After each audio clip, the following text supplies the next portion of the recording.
Okay, welcome. I'd like to call this Finance Committee meeting to order. The first item we have is assignment for request for council action. For the Finance Committee, we have 22-157, 2023 tax budget, 22-158, Bulletproof Vest Partnership Grant, Police Department, 22-159, grant application OPWC Medina Street Bridge Replacement, 22-160 Gates Mill Boulevard Appropriation Engineering, and 22-161 amend Code Section 50511 hunting prohibited. First item we have is 22-157, the 2023 tax budget. Keith? Thank you. We pass this every year. It's the state's budgeting procedure. The main thing here, because the expenditure figures are just estimates, the budget that you actually pass is our budget for expenditures. The main thing about this is the revenue side of things. And I explained kind of in the email, but I've been a little hesitant on the revenue estimate because everything we're hearing nationally is about slowdowns and economy going into recession and so on. But then every month we get the income tax from Rita, and it's been very strong.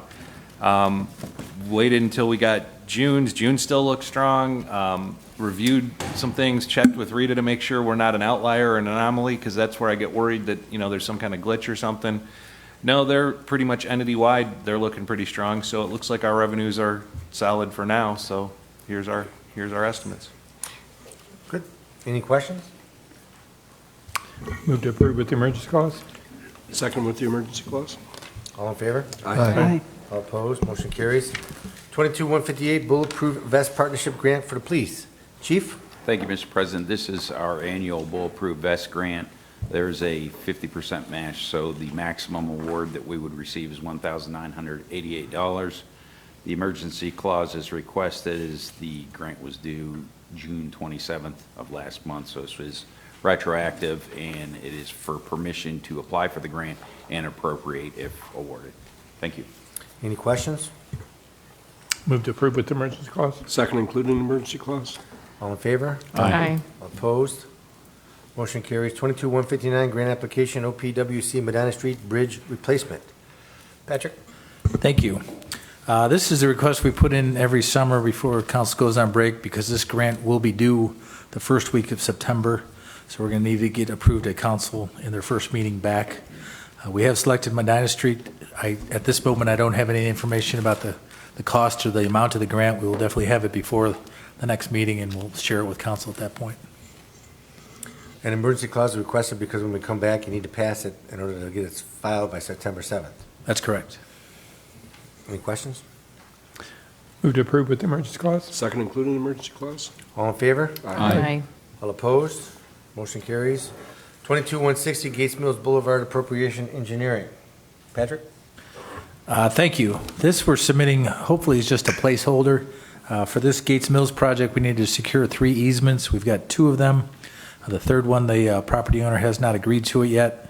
We're hoping that he will sometime over the next several weeks. If he doesn't, in order to not delay the start of the project, we may have to begin appropriation proceedings when council returns from the break. Any emergency clause?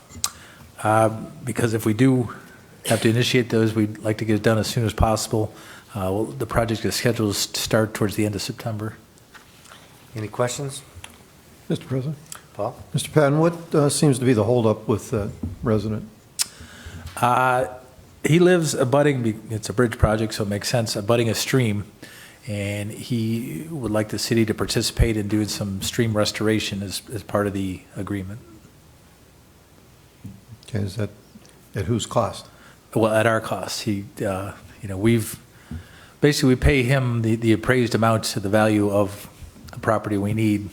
And in this case, that bridge has been there forever. It's nothing's changing. It's just we never had an easement before. He's looking to get something beyond that in order to address the stream erosion. Okay, is Mr. Huber involved with that? Not directly yet. He's aware of it, but Okay, all right, okay, thank you. Any other questions? Move to approve with the emergency clause. Second including emergency clause. All in favor? Aye. All opposed? Motion carries. 22-161 amend Code Section 50511 hunting prohibited. Mayor Hamwell? Oh, you're not on. Thank you, Mr. President. So this is requesting, at one of our budget meetings, 6 of the 7 members of council asked us to bring this proposal forward, and this is asking the full council to take a look at it. Also, when it went through special legislation for 3 separate hearings, one of the requests was that the proposed application and guidelines be attached for review at least, and discussion at the meeting. I would respectfully propose that we have this tonight and then bring it back after the break on Finance, August 22nd, to give the council a chance during the break to talk to constituents and get input on both the guidelines and the application. The preference would be not to include the guidelines and application in the actual ordinance. But if we need to amend that, then we could do that before coming back, if it passes Finance on August 22nd, come back to council on September 12th and do our best to meet the guidelines of when the archery season starts for the state of Ohio.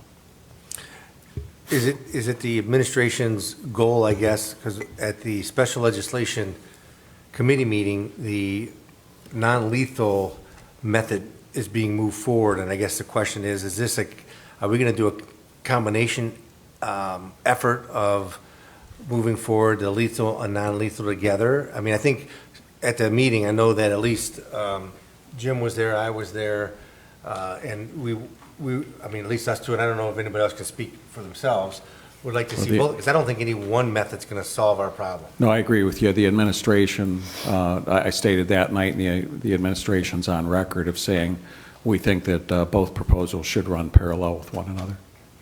Okay, and I guess just for some more clarification of the difference of this one, everybody, I know there's rules and regulations that have submitted in our packet. I don't know if Mr. Worley, if you could go over a little bit those rules and regulations. I know we didn't go into detail at the committee about them, but what do we need to know? Thank you, Mr. President. The rules and regulations that we have were reviewed internally with administration as well as with Ohio Department of Natural Resources for comment. I'm just going to read through the rules because I feel it'll be beneficial for everybody's understanding, if that's okay. Sure. So we have some bullet points that need to be followed. In order for a permit to be issued, there's a number of things that have to be submitted to the city as a requirement. Each hunter has to notify the police department before going out each day and at the end of each day so that they can run it and track it through their system. The hunter is only allowed to use legal archery equipment as described in Ohio Administrative Code 1501-31. The hunter must not hunt deer with the aid of electronic calling or device or light. Bow hunting must take place 30 minutes before sunrise and 30 minutes after sunset, which aligns with state regulations. The hunter must carry a valid hunting license. That would be required to be submitted to the city if you are not hunting on your own property. And in order to get a valid hunting license from the state of Ohio, you have to take a hunter education course. In addition to that, if you are going to be hunting on your own property and do not need a hunting license, we would require proof of the hunter education course being taken. That permit, once it's issued, has to be carried with you at all times, as well as required documentation, either in paper copy or electronic form as required by Ohio Division of Wildlife. Only the properties that are submitted in the application, their spouse or parents would be approved for using the permit, and they each have to apply individually. In addition to checking deer with the state, the hunter has to notify the city within 24 hours of a deer that's harvested so that we can track that data along with all of our other trend data that we will continue to track. We have language in here about hunter must remove entrails from the owner's property unless it's otherwise agreed to by the property owner. Animals may not be field dressed in the view of the public. If a deer leaves a property that the permit was issued for, the hunter shall notify the police department immediately, and the hunter can only retrieve the deer after obtaining property owner's consent, much like it is in the rest of the state. The hunter may not trespass on any adjoining property without permission, and all equipment must be removed from the area covered under the permit no later than 2 weeks after the expiration of the permit, included but not limited to tree stands and/or ladders. There is a variety of other forms that are required to be filled out that align with what the state requires in regards to permission from property owners. We also require that they submit an aerial photo of their property showing the property lines for all properties that they have permission to hunt. That's so that administratively we can look at the property before we even go out there to be able to determine, because a lot of these, this is not going to apply everywhere. That's the first thing I want to point out. In a high-density urban area, it's not going to work. But there are areas around town where it could be done, and we'll be able to verify that through the permissions and the aerial photos that are submitted to our office as a first step. We're also going to have to inspect their hunting equipment to make sure it aligns with what the definitions are in the Ohio Administrative Code for draw weight, for arrow type, the number of fixed blades, as well as the stand location to be able to determine if it can be done safely. And that's something that we're going to rely on the police department to help us with. Chief Kenny and Lieutenant Markham were also involved with looking at these rules. We have a variety of other permission forms and liability releases like I had previously mentioned, as well as a letter of support from the Ohio Department of Natural Resources, who not only reviewed our rules and regulations, but also the ordinance to make sure it aligns with what's permitted by the state, and we have the correct codes cited in that ordinance. The first question that I have is, you read all these rules and regulations, and I assume that if somebody violates them, they lose their right to hunt. But what else happens to them? Because I think if they violate some of these things, is there some kind of action that could be taken again? I mean, what would happen? Correct. In the ordinance, anybody who, let me track back here in my paperwork. In the ordinance, anybody who violates the rules as outlined on the permit could potentially be charged with a misdemeanor of the first degree and subject to a penalty provided in section 501.99. Okay, I guess what I would like to do is just have, because this is coming back before us and council never really discussed it, just to go down and everybody kind of ask their questions or give their opinions about what they think about the lethal, non-lethal, and just so we have an idea of, and a direction of where we want to go and what we want to do. So, Mrs. Hazeltine, you're first. Yay, thank you. It is my opinion, as I stated at the special legislation meeting, that I wanted to see some more clarification in the ordinance that has been provided, so I am happy with what has been presented. I do think that it will work best in conjunction with a non-lethal program, but at this time, I'm in favor of the ordinance as written.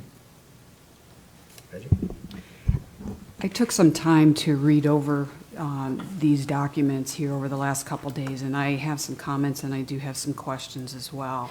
I want to start off by saying that I've had responses from a number of constituents in my ward, and they are in favor of culling the deer in a safe, humane way.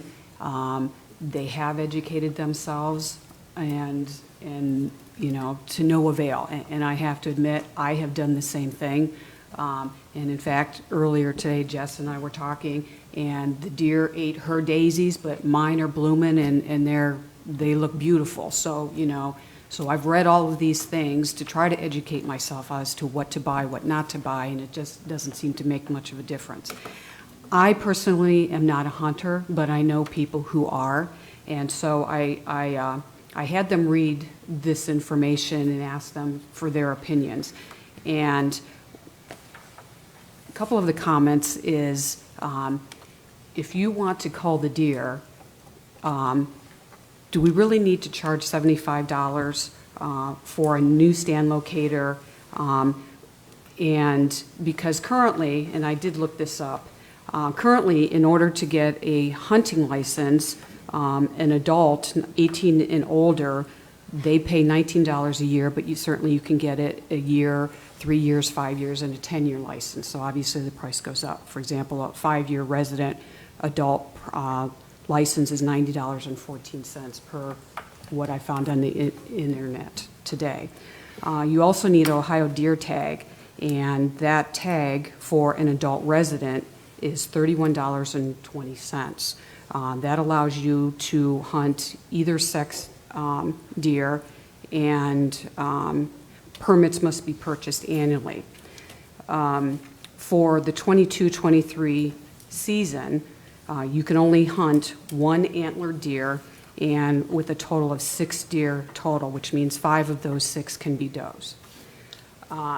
It seems to me, and I will tell you I'm very conservative, that if we are looking to cull the deer, what we don't want to do is make this cost prohibitive to a hunter who already has to buy the license and a permit. Is $75 a fair price to charge them? Will that encourage? Will that discourage? I'm just throwing that out there. I can answer that if you want, Okay. rather than wait till we go through all of them. So we had to come up with a number to plug it in. It doesn't have to be 75. What we're trying to cover is some of the staff time, both from the police department or the parks or service, who have to go out and do inspections and check different things. So, but it does not have to be 75. In fact, some of the other cities are lower than 75. Okay. Well, let's clarify that too. Jansen or the mayor, maybe Jansen knows more. When you do a controlled hunt like this is, are the rules different regarding tags and the cost of tags and all that? What do you know about that? We are not proposing a controlled hunt, so I did want to interject the number of deer that can be harvested in Medina County for 2022 to 2023 is 3. Okay. 1 obviously buck and then 2 doe. If we do a controlled hunt, which I've been advised by the Ohio Department of Natural Resources that that's not something we should consider right now. We need to get a program off the ground, keep good data on how many hunters we have and how many deer are getting harvested. If that doesn't seem to reflect the changes that we're hoping to get through a program like this, then we can proceed with the controlled hunt status, where we can submit an application to the state to get that number increased from 3 to 6 or whatever. And that was they determine. one of the questions that Yeah. I had as well. I believe you still have to buy a tag for each deer, but I'd have to look into that further for you. Okay. A few of the other questions that I had was, as I read through this, is how much acreage in order to allow someone to hunt on? So we need to consider that. There's documentation about the new stand location with the renewal. What are the requirements of a deer stand? Can they attach it to a tree? Is it a freestanding deer stand? What are those requirements of the stand? And again, as you mentioned, the numbers of deer that we're going to allow these hunters to cull. The other comment that I have, other than these, is I would ask that in the ordinance, the only thing that I would add to it is including adding city council to it. So it would say the mayor, administration, and city council. Thank you. Mr. Woolley, do you have any answers to the questions then now, or do you need to look them up, or do you know? Yeah, I have answers to the acreage and the deer stand question. We did not specify a minimum amount of acreage because there are a lot of communities that initially started with 5-acre minimums and then recently changed it down to 3-acre minimums, and some have done away with it altogether because we didn't want to limit ourselves to an acreage size when if you have areas of contiguous property that have the right elevation, it might be able to be done safely on a smaller amount of land versus just sticking to a number. And that's something that would rely completely on the police department from a public safety perspective to look at. The other question regarding deer stands is along the same lines. There are areas in the city near open space that have considerable elevation change where a stand may not be necessary, but it certainly it will aid hunters that don't have that change in elevation, and that's something that will have to be worked out purely with the police department.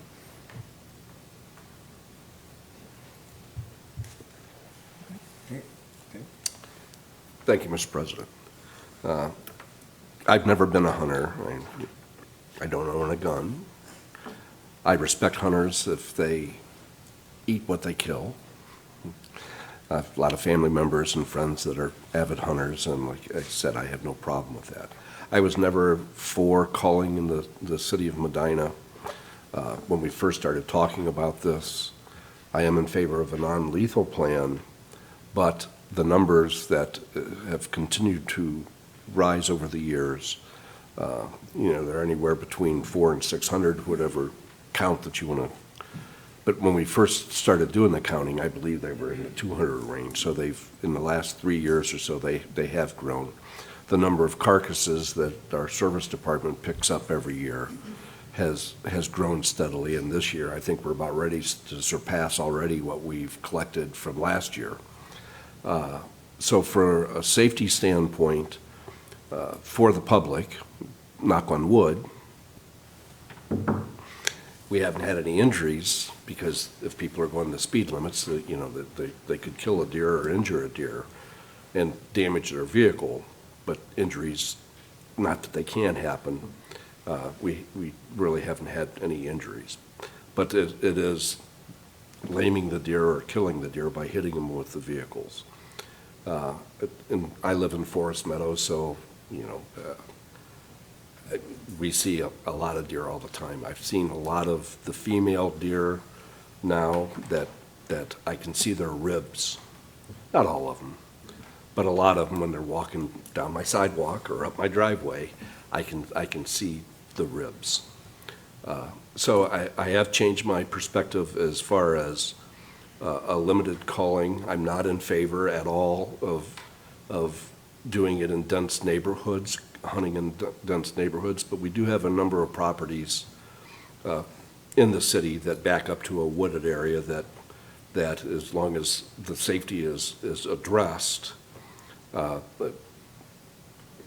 would be okay with that. I'd be okay with the limited calling in the parks. And I know we talked in the past that why schools out, there's some of our schools that there's just tons of deer on the school property. As long as there's no kids or people around, I would be in favor of that.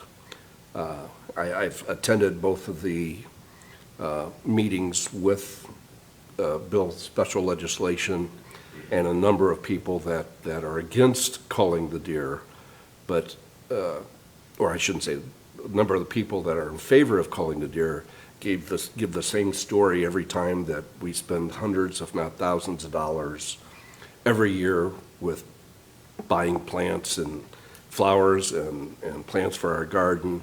And their comment is those deers are destroying it and we're wasting a lot of money. That's an easy fix.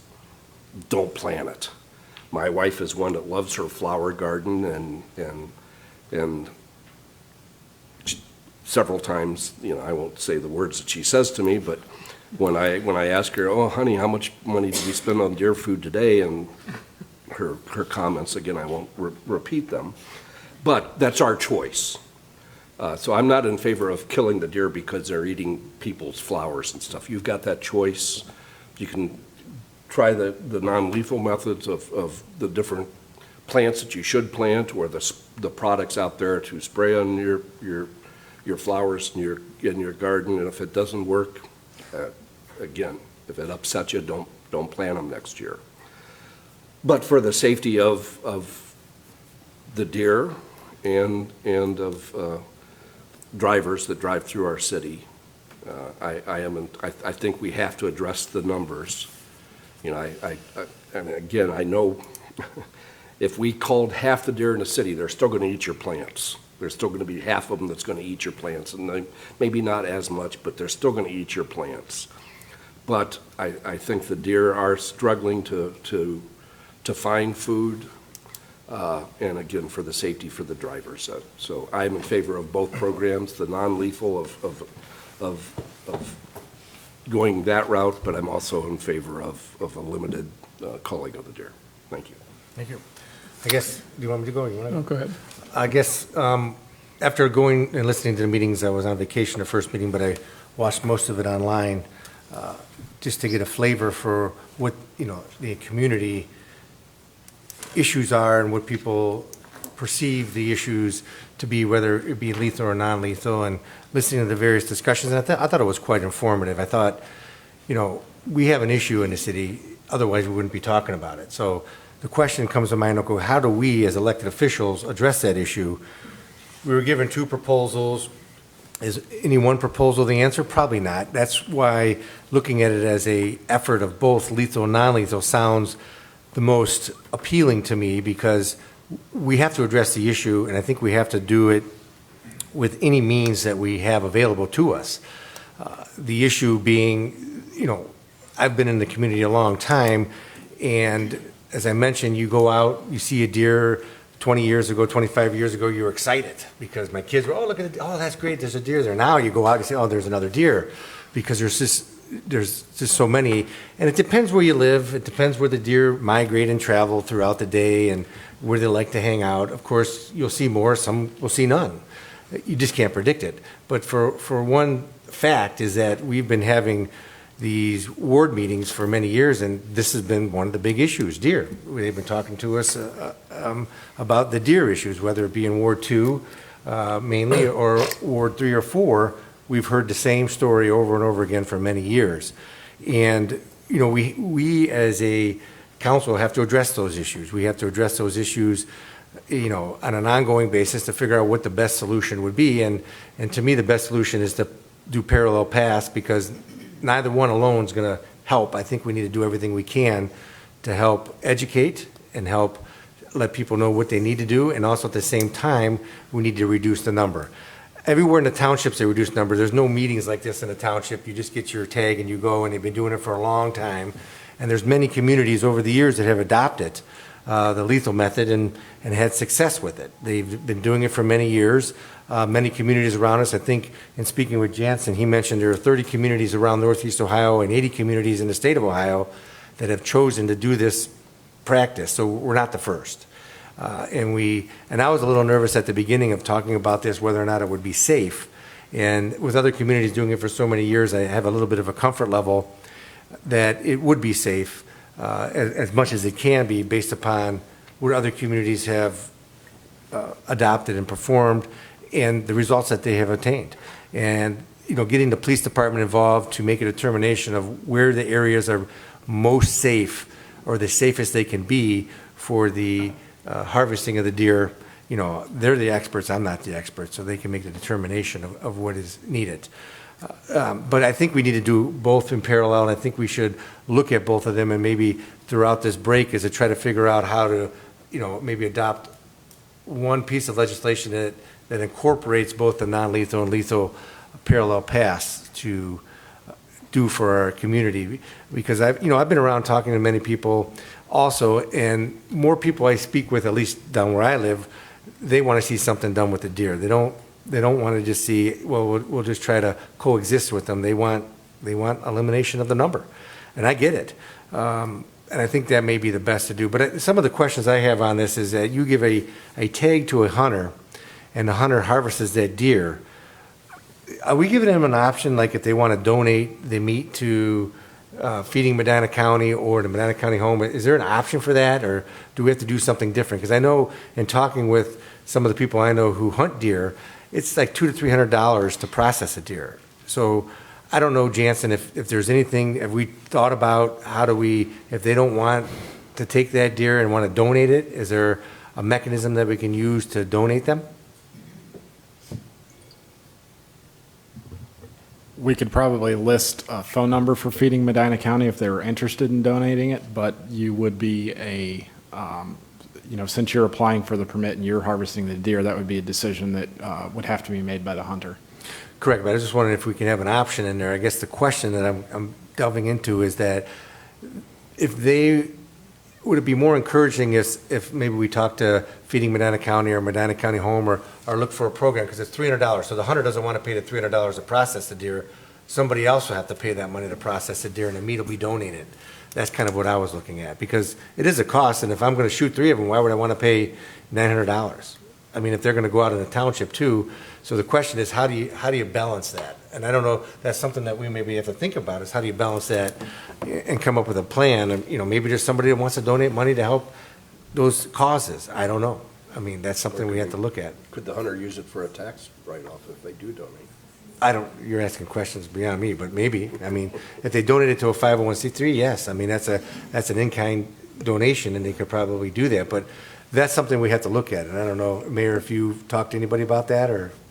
Well, not in Medina County, because this isn't set up yet for Medina County, but I know in Summit County, the chief bailiff next door here does a lot of archery hunting in Summit County, and they have particular meat processing facilities that are approved to process the meat, because it has to follow the USDA guidelines and things like that, and then it can be donated to the Akron Food Bank. We've not done any of that legwork because A, we'd have to find a meat processor willing to accept them and do that process, and B, we'd have to see if Feeding Medina County is interested in a program such as that. Sure. I guess we have time to check that out. I mean, because, we have a lot of deer, but we have more does, I would imagine, than bucks, because the bucks usually try to stay out of sight because they know their targets. I don't know how they do, but they do. I think we have to try to balance that, because that would be something that may be beneficial as a result of this, in my opinion, to try to help other people out with it. But, in concluding, I think that trying to do a parallel path is probably the most logical in my mind, but we definitely need to figure out how to reduce the number. And as long as it's safe, as long as we can provide safety of elimination, not only for the community, but also for the deer. At some point, it's unsafe for the deer, of course, because whenever you have too many of one thing, there's a better chance of disease, and that's just how it is in nature, I guess. But I think we need to get control of it, and I think it's our obligation to get control of it. So, Mr. Shields? Thank you, Mr. Coyne. I don't know that I have a whole lot to add from what my other council members have already brought up. I agree with most of their comments, Reggie. I agree with you that maybe we need to look at that $75 to make this easier for people if we're going to do it. I do agree that the parallel paths are important. I do want people to know we have dealt with this for many, many years at our ward meetings. We've had our parks director look into this, do studies. This has not been something that just came up in the last year. It's been year after year that we've talked about this, and the ward meetings, overwhelmingly, we were told, please do something. Since these meetings started with special legislation, everywhere I go, somebody wants to comment on this and give me their opinion. Overwhelmingly, it's been, you have to do something. Stop talking about this. We want you to do something about this. As long as we can do it safely, humanely, I'm in favor that it's time to do something with the two paths. I feel like people are expecting us to come up with a solution, and the majority of people I really do feel are okay if we come up with some kind of program that involves the culling of the herd. Thank you. Mr. Rose? Thank you, Mr. President. If you look at the legislation as drafted, one of the first comments here, in the first comment, that left unchecked, the forest and other property become overbrowsed by favored deer species such as oak, flowers, etc., and we lose that as part of our ecosystem. So too much of a good thing is just too much of a good thing, and they are destroying the ecosystem as we know it around here. Last year at this time I was campaigning for this position, and that was the #1 comment from every ward that I visited in my campaign. When are you going to do something with the deer? Since March of 2016, Jansen and the Parks Department has done some studies. They've had the The survey out there, how much people used it, I don't know, but it was out there. The Service Department has been calculating the number of carcasses that have been collected, the number of automobile accidents that have happened in the city. This piece of legislation here is the culmination of the existing non-lethal method that has been in existence voluntarily since March of 2016. I do want to point out also in the draft legislation, Section 3, where the city, in cooperation with the ODNR and the Division of Wildlife, will explore and strive to adopt a long-term non-lethal option for deer population control, including methods that may provide necessary relief on a cost-effective basis. So the general feeling of this council is already in the ordinance, in that we do want to have a non-lethal method along with a population reduction. In regard to the processing of the meat, I did speak with Mr. Keller at Keller Meats. He does the processing of headless carcasses, I believe is the way he phrased it. Don't quote me on that. They've already been field dressed. He does them now for the USDA from the Cuyahoga Valley for $85 a carcass, and you just get ground meat. You don't get steaks or back straps or anything like that. So he does already have a process in there. Maybe he's a resource we can tap on that. Okay. And then to touch on the safety of this program, Chief Kenny has done some work with or conversations, I should say, with the Strongsville Police Department. Would you care to share your information? Yeah, Nino and Thank I spoke with the officers in charge of their program. They've said it's been fairly successful and they've not had any issues. I don't know if Nino's talked to any of the other departments. Yes, sir. I spoke with the service directors in North Royalton and then Independence. They've not had any issues and seems to be successful. And as Jansen stated, starting out with a more mild approach and then evaluating and assessing as you move forward is the best approach for this program. Thank you. Thank you. Commissioner Lamb? So anyway, thank you. We held 3 meetings, I think, over 2 months. It might have been longer than 2 months. So during that time, I took a pretty hard look at options. So I guess when you say that the community has an expectation that we will act, I looked at it as that we will act in a way that I think that demonstrated we were glued to facts. We were glued to how we could really make a difference, not just count numbers, but look at what we needed to do to improve areas that needed improving and how we could deal with the issues resulting from the number of deer. You know, I think we all know we live in a pretty violent world. And I guess I look at things in a more hopeful way, that with all that violence, if we think about the genius that we have, the wisdom that we have, the knowledge that we have to actually try to do something differently. You know, John, you said, well, other communities are doing it and they say it's working. You know, during the American Civil War, if you were shot with a lead ball. And the lead ball, when it went in you, would flatten. And so it generally took the bone out.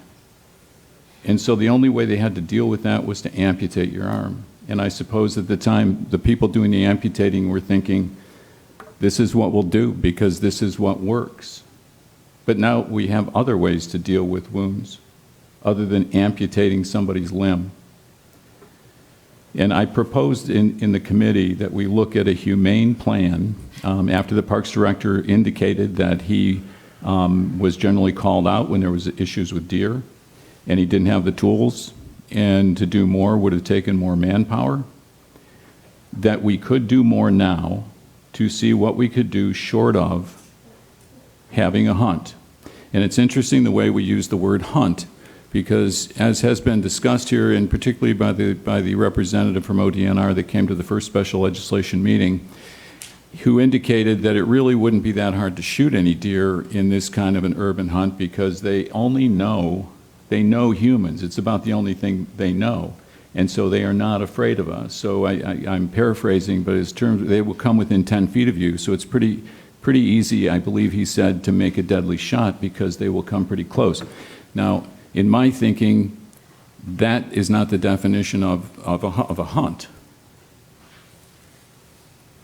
So if we look at issues and say things like, we've been dealing with this for a long time and a lot of people want it, so we actually have to act, I guess I could roll back through all the things that we have talked about or things people have brought to us, issues that they have said they'd like to see us deal with that we have said we can't deal with or we don't deal with. I mean, I don't know how much money do we spend, how much money do we pay the county for the recycling program? So for our tip fees, or are you talking about the dumpsters that are Dumpster placed? recycling, yeah. The dumpster, that's about a $800,000 program, but the city is not paying the $800,000 that's taken out of our tip fees, and you know how the numbers are given. Yeah, $800,000. Yeah, it's expensive. It's expensive. And so I've had people frequently, I guess, and I can't say when I was campaigning last year, but as I have been through the community, that have said they really would like to have curbside recycling. They would like to have a better recycling program. And an $800,000 cost. We spend a lot of money on recycling. I sent you a picture a couple days ago of all the trash around those dumpsters. And I took another picture today, and all the trash was still there. If I had a business nearby there, I would be demanding somebody clean that up. It's so ineffective, so inefficient, and it's so costly, right?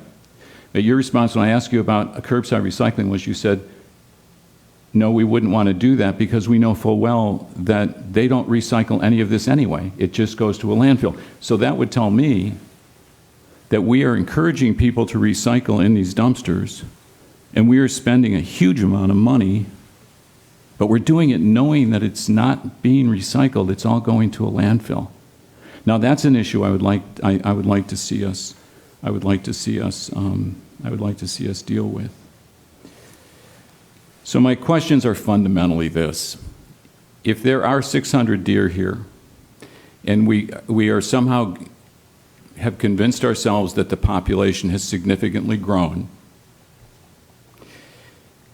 from the people I've talked to that have done urban hunting in a community, the numbers that they say they can get in that process are somewhere around 50 to 75 deer. I don't know how many people we're going to license. I don't know how many spaces we're going to have, and I don't think that you know that either. But if in fact there are 600 deer, and we could kill 75, give or take 25, that would leave 500. And of all the people that spent the time to come to these special legislation committee meetings, did the research, gave us an opinion whether they were pro-hunting, pro-culling, or pro-not, wanted it not done, they wanted non-lethal, all the time they spent, regardless of what a waste of time it was to hold the 3 meetings, because the 3 meetings didn't really count in the end, because it was voted down in the committee, but it came back. But regardless of that, if there are 500 deer here, after all of this talk and all this work, nobody is going to see one hosta saved. No one's going to see one deer not poop in your yard. All these things that have been so aggravating to people, nothing at all will change. So the response to that is, hey, then we will cull every year. So we'll kill 75 deer or 100. I guess the first time I brought up the number, I thought it was 200, and I was told it would be more like 300. But it looks to me like that this process, you can't get many more than 75. But in the meantime, between the two culling 1 year, culling another year, the deer will reproduce, and there is more food. And so if you look at the evidence, the deer will just replace, and so the next year we'll kill 75 more, maybe we'll kill 100 more, we'll still have 500. And nothing will change in people's gardens, and nothing will change in people's yards, and nothing will change on the street for the service department to pick up. And of the 15 car accidents that were actually reported, probably nothing will change either. But what will change is we will have developed a boilerplate plan straight from the Department of Natural Resources, whose main goal is simply to sell hunting licenses. And if you look at the budget of ODNR, take a look and see how much money they have spent on trying to develop another method for reducing deer populations, and you'll find out it is basically nothing, because it is their business to sell hunting licenses. So while I understand that there are 6 people on City Council that are in favor of this in some form or another, and as I told the people that were not in favor of it when they started to organize early on, this is one of those things I think you do because it's the right thing to do, because we can be better than trying to use violence in the community to demonstrate again to young people that that's the answer to how we deal with problems, because we don't want to take the time, don't want to take the risk of trying something different. What I told the people that tried to organize against this in the beginning was it was almost certain that it was not going to be successful, but that the hunting would happen or the culling would happen, and it appears that it probably will go forward, and it will happen. We held 3 meetings. They were open to the public. They were open to City Council. At every meeting, there were council people here. I asked if they had comments. They were open to the administration. We got all the information that you would need, and it was voted down. And I still think it's an anomaly for a committee to hold hearings over that period of time, and when they vote, the vote is ignored, and it comes straight back to council. I have a request in one council committee that I turned in 2 years ago, and I've still not seen that. That has never been addressed.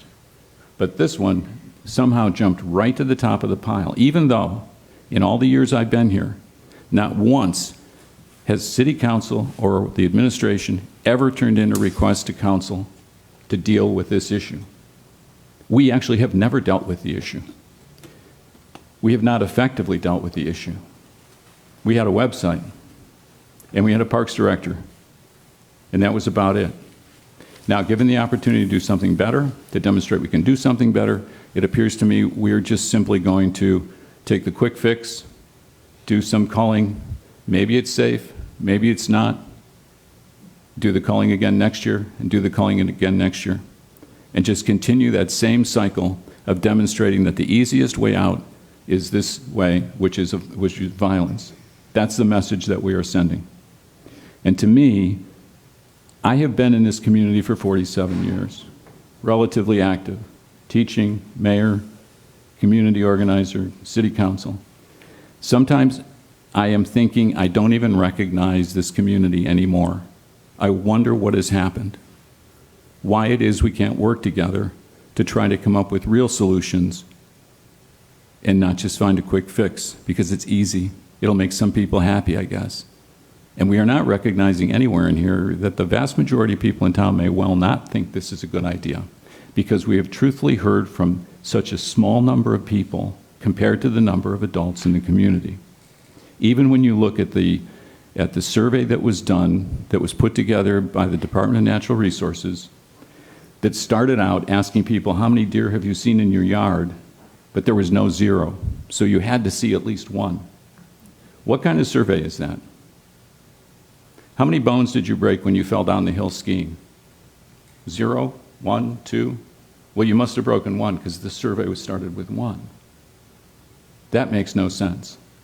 That survey was simply so that ODNR could determine there were enough people that responded so they could say, okay, go ahead and do this. And now we're going to go ahead and do it.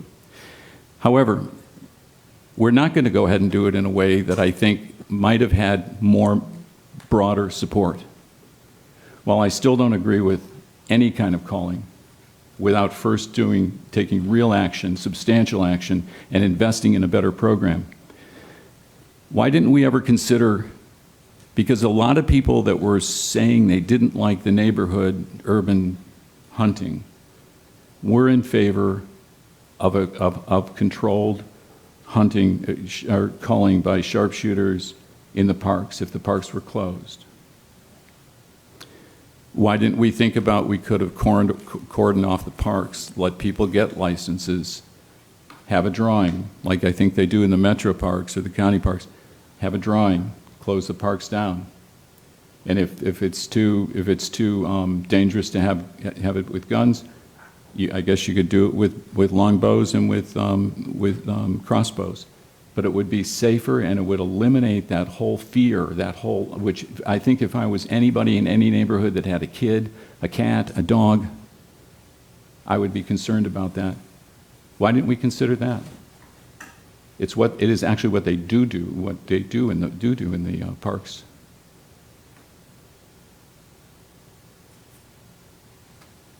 So finally, I guess I would say, if this is safe, then the city should waive its liability. The liability that we are protected and we're not liable if anything goes wrong, because everybody says it's safe, no one's going to get hurt, so we should waive the liability. And I think I believe that if you are 12 years old, Jensen, you can correct me if I'm wrong, I believe if you have a license and you are 12 years old and you have an adult with you, you could participate in this hunt. Is that correct? You would have to take a hunter education course prior to getting a license, but we would require a state ID card, as well as a variety of other things to be submitted. So that would be discretionary to the police department if we feel that the archer that is applying is qualified to do so. So with all due respect, particularly to the mayor, who I know has worked on this and has the best interest of the city at heart, I, of course, won't vote for any of this, and I feel that the time that was spent by the individuals, many individuals who showed up at the 3 special legislation meetings, was very informative to me, but apparently was generally a waste of time, because we're right back here having the same discussion, and we'll be having the same discussion, I guess, pretty soon, because this is going to move right on to the next meeting. And I also find that it's odd that while we are saying that this is such an important issue to many people, that we allow no public input at this meeting, because I am almost certain that I have been at finance meetings where the public did speak. But at this meeting, I don't know if anybody that came here tonight was intending to speak, but I do believe there were people that might want to. A long time ago, I held hearings on fracking, and I was trying to have people that were pro and con, and at some point I decided it wasn't beneficial to have people speak. And after doing that one night at one meeting, I learned my lesson, and I thought I would never do that again, because the reason we are here is to let people speak and to be good listeners. And so I'm not really sure why people tonight are not allowed to speak at this finance meeting, but would have to wait and do it at City Council. So clearly my vote would be no. However, I do think, because I always believe we need to be pragmatic and try to find a middle ground, that there was some other way to do this if in fact a majority of council wanted to do it without putting neighborhoods and people that live in neighborhoods and their pets at risk. Thank you. Thank you. Mayor and Jansen, you heard from every member of council of kind of their concerns and questions that they've had. I don't know if you have any questions for us or conversely, members of council, once you go through this again and over the 6 weeks talk to more of your constituents in your various neighborhoods, because as we know, a lot of constituents do not attend the meetings, unfortunately, but they have no problem telling you when they see you in the street some of their opinions, as I think Mr. Simpson can attest to from some of his constituents coming to his house, and try to make and get more information of what you have. And I think we need maybe talk more when the police department's making a determination of where to hunt. What we're talking about as far as that. And I think the legislation, as Mr. Rose indicated, does have information about non-lethal method, but I think we need to develop that a little bit more too through the next 6 weeks to take what Mr. Lamb has put together in his committee and take all the information that we can gather from those who attended those meetings and those who have not and spoken to us individually outside of those meetings to put together the best plan possible to move the city forward. So I don't know, is that the mayor, Mr. Hanwell, you got anything, Jansen, anything else you want to add, or you have anything else for us? Well, the couple things I heard was the size of the land mass. We can get together and come up with some reasonable recommendations, see if council's agreeable to it or wants it bigger or whatever. Yeah, what I heard Mr. Worley said, they don't want to limit it to any acres, but I think we want an idea what the police department thinks is safe. I think that's kind of what I heard Well, up when here. Mr. Worley related that to you, that was from the meeting with the law director, myself, the police department, and Mr. Worley. Okay. So we can include it if that's what council determines they want the land mass included. We can do that. It's just, there are times, each situation's a little bit different. Right. Okay? So I have a house on Beechwood, and my neighbor has a house on Beechwood, and the next neighbor has a house on Beechwood, and together, collectively, they may not be all that large, but they're adjacent to several hundred acres of Reagan Park, where, by the way, all the deer are coming out of there and coming through their yards and destroying everything. So those are some of the contingencies that we're trying to keep in mind when we look at these things.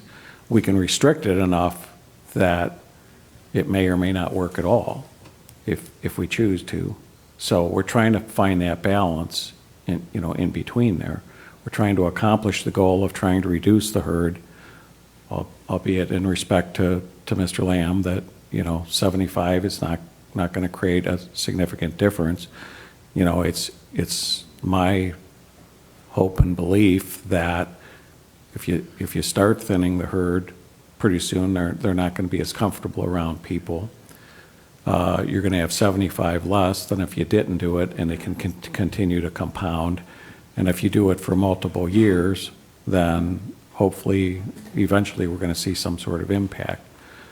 We know not doing anything but talking about it has done nothing but grow the herd exponentially.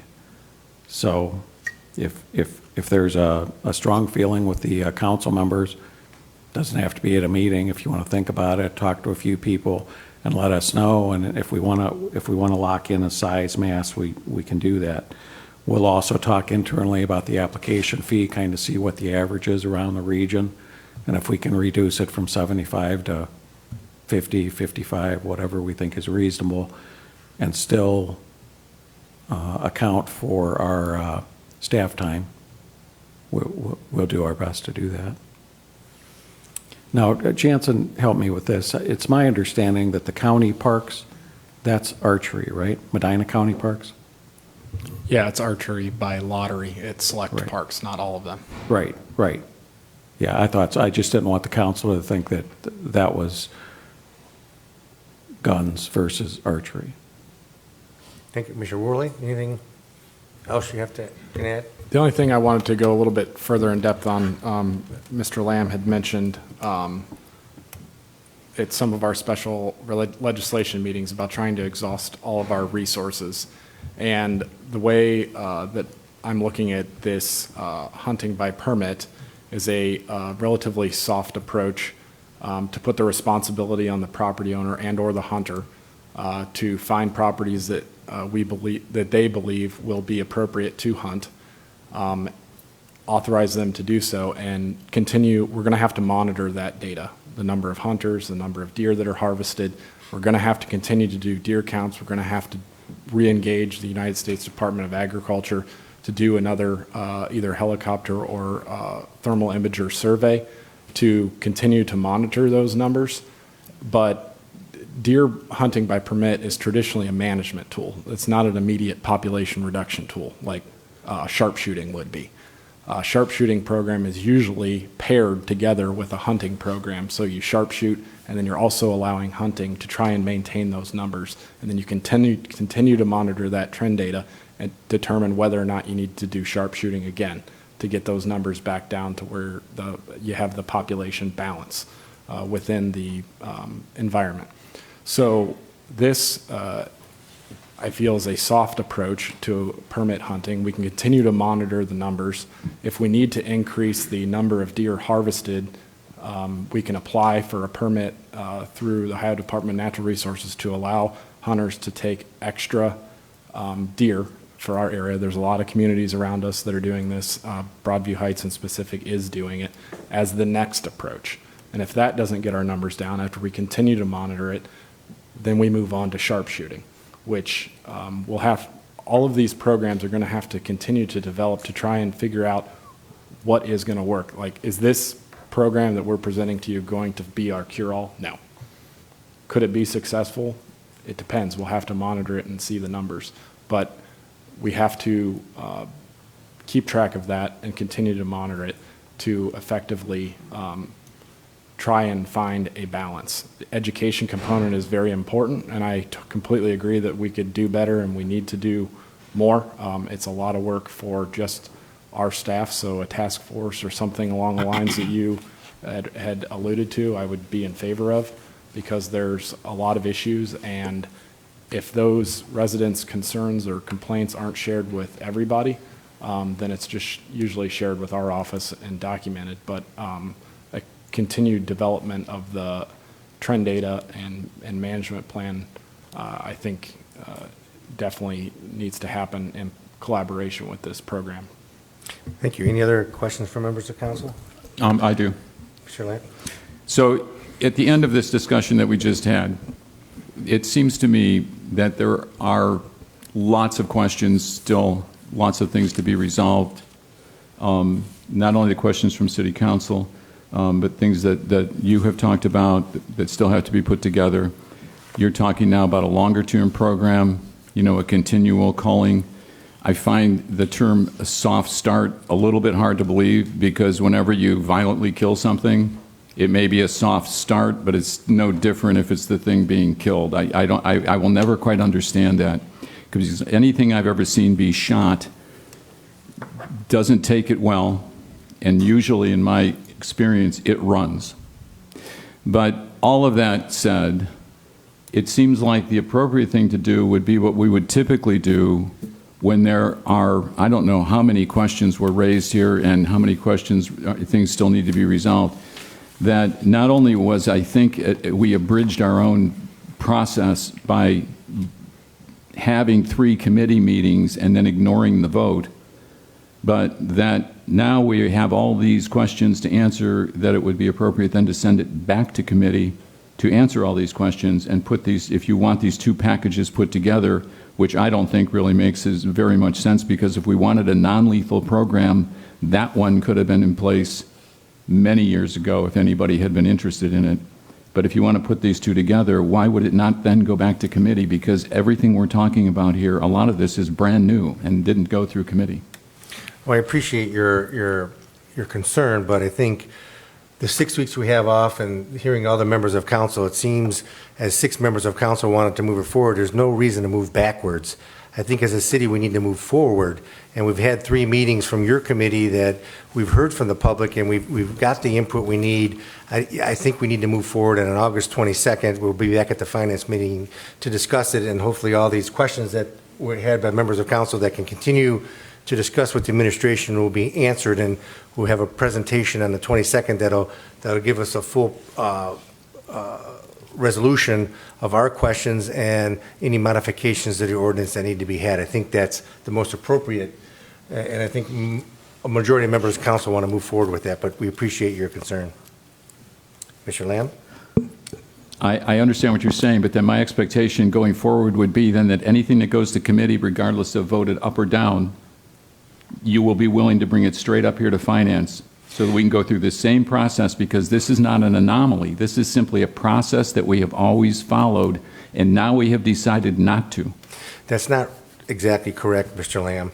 If something goes to committee and there's 2 members of council that disagree with it, it's not appropriate to have 2 members of council dictate what happens in the city of Medina. That's why the mayor resubmitted his request to let all members of council have a say. So it's very easy for me to change the committees around and make things pass, but I don't do that. I put people on committees who want to serve on those committees, so I'm not going to stack committees just because I want to pass something. I think we're here as a council as a whole, and as a council as a whole, we need to make a decision like this. And what I saw from hearing from other council members is that they all wanted to come to finance. So I'm going to do, as president of council, what the majority of council member wants to do, and we're going to bring it to finance to discuss it.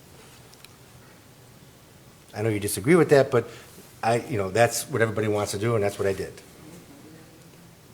So, is there any other council members Coyne? have any comments, questions? Ms. Coyne, I would like to say, Bill, I do appreciate everything you said tonight. I listened. I respect that every time you take on an issue, you study it, you put the work into it. I mean, you're passionate about it, and I respect and admire that. I've known you a long time, actually. You were my grade school teacher, so I want everybody to know that. This is we go way back.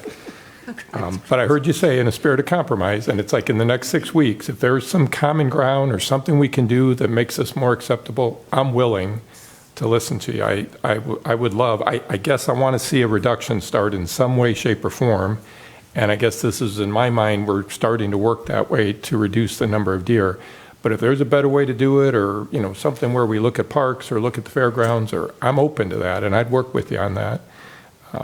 But I just don't want you to look at it as all of us are against you, because I do respect what you've done and how much work you put into this. And I'm willing to find some compromise too, if there's any compromise to be found on this in the next 6 weeks. Anybody else? I have a comment too. And I too appreciate what you've done, Bill, and the comments from constituents who have come to the meetings and council members. But one of the concerns I have is just here over the last week, I'm concerned now that the deer are living in my yard. Why are they living in my yard? They're sleeping underneath my bushes right next to my house. They're sleeping in my backyard. There's a reason why they're residing in my yard instead of someplace else. And that concerns me because I don't think that's normal. Yeah, they do come through. I mean, every day I see them walking down the street, walking down the sidewalk. In my yard, I actually go out and talk to them. They're eating the berries that are in my yard. But now they're living there. They're sleeping there. My property's become a bed and breakfast. And that's not really what I was hoping to see, when I'd go out to pull my weeds and leave my house in the morning. There's a reason why they're doing that, and I think it's because there's too many. And I appreciate that. I appreciate your concern and what you just said. But contrary to that, then, when I lived on South Court Street for 40-some years, I made my back a field. And I consistently had 5, 6, 7 deer. They were generally the same, I believe. And they came in the morning and ate, and they came back at night, and they generally slept.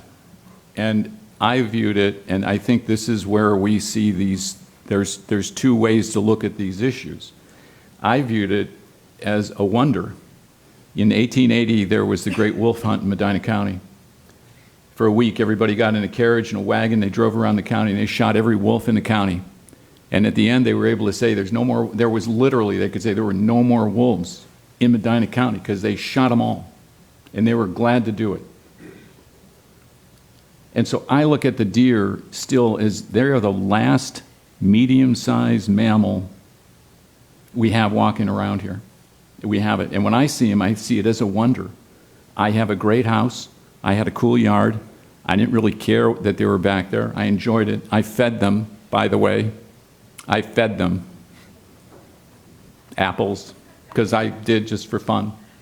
I knew them, and they would come close to me. And John, I never felt threatened. I didn't feel like they were going to eat me or whatever. They were going to attack me. They were just there, and if I got close, they ran away. And I had grandchildren, and they would run and look at them, and I thought it was wonderful. I have 100 acres in the mountain in North Carolina, and I almost never see a deer because they have thousands of acres to run, right? But here I could see them, and coexisting to me is the coolest word. It's like I said about the Humane Society plan. Who cannot go with something that the plan has the word humane, right? So coexisting is what all of us need to do. But this is that issue where it makes it hard because we're like half us over here and half over here.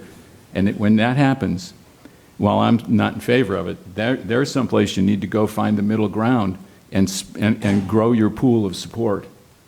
Not make it more divisive, make it less. So, but I appreciate your comments. Thank you. Thank you. Anybody else? All right, meeting is adjourned.